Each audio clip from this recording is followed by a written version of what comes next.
వాడపిల్లి 7 వారాలు వెళ్ళే వాళ్ళకి ఈజీగా తిరగాలంటే ఎలాగా అనేది ఒక వీడియో అప్లోడ్ చేశాను కదా, ఎవరైనా చూడకపోతే చూసేయండి. ఇంక ఇది వచ్చేసి మార్నింగ్ రొటీన్లో చూస్తున్నారు కదా ఎంత మంచుగా ఉందో లేచేటప్పటికి. ఇంకా వెంటనే ఇల్లు అయితే క్లీన్ చేసేసుకుని నెక్స్ట్ అయితే తీసుకువెళ్ళడానికి వెజ్ పలావ్ ప్రిపేర్ చేయాలి. ఇంకా మా చిన్నోడికి ఇక్కడ ఇడ్లీ వేయాలి వాడు తినడానికి. ఇంకా మా చిరాంష్ ఏమో దోశ వేయమని అడిగాడు. ఇంకా తరాంష్కి ఆఫ్టర్నూన్ ఫుడ్ తీసుకువెళ్ళాలి కదా, వాడి కోసం అని బియ్యము పప్పు నానబెట్టేసి ఇక్కడ స్టీమర్లో ఇడ్లీ ఇంకా క్యారెట్ చిలకడ దుంపలు ఇవి పెట్టాను తీసుకువెళ్ళడానికి. కానీ ఇంక ఇవన్నీ కూడా ఇప్పుడు ఫినిష్ చేసేసి ఇవన్నీ సదురుకుని అయితే ఇంకా పిల్లలిద్దరిని రెడీ చేసి మేము రెడీ అయిపోవాలి.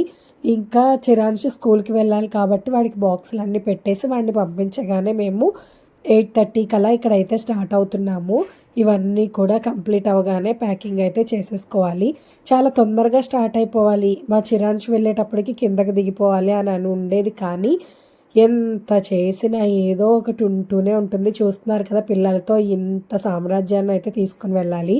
వాడికి వాటరు, డైపర్లు, ఎక్స్ట్రా డ్రెస్సులు, ఇంకా వాడు లైన్లో తిరిగేటప్పుడు ఏడుస్తూ ఉంటాడు. అప్పుడు కొంచెం ఆ స్వీట్ పొటాటో చిన్న ముక్క నోట్లో పెడుతూ అలా తిప్పేవాళ్ళము.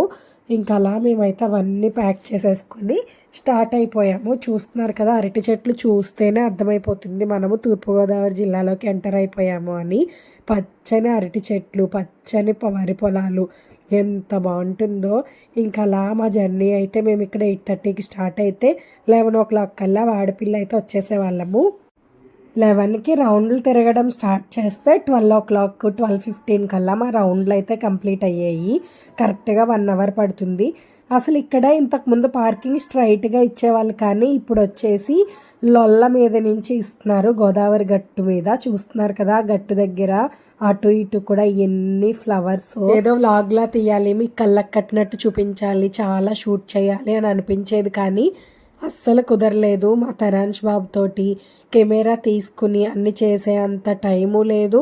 దట్టు టెంపుల్లోకి ఫోన్ కూడా ఎలవ్ లేదు. 7 రౌండ్లు అయిపోయి మాకు దర్శనం అయ్యేటప్పటికి మధ్యాహ్నం 1 అయ్యేది. అప్పటి వరకు ఏం తినకుండా ఉంటాం కదా, నీరసంగా అనిపించేసేది. ఇంకా అది అవ్వడమే ఇంటికి వచ్చేసే వాళ్ళము. ఇక్కడ చూస్తున్నారు కదా ఎంత జనం ఉన్నారో.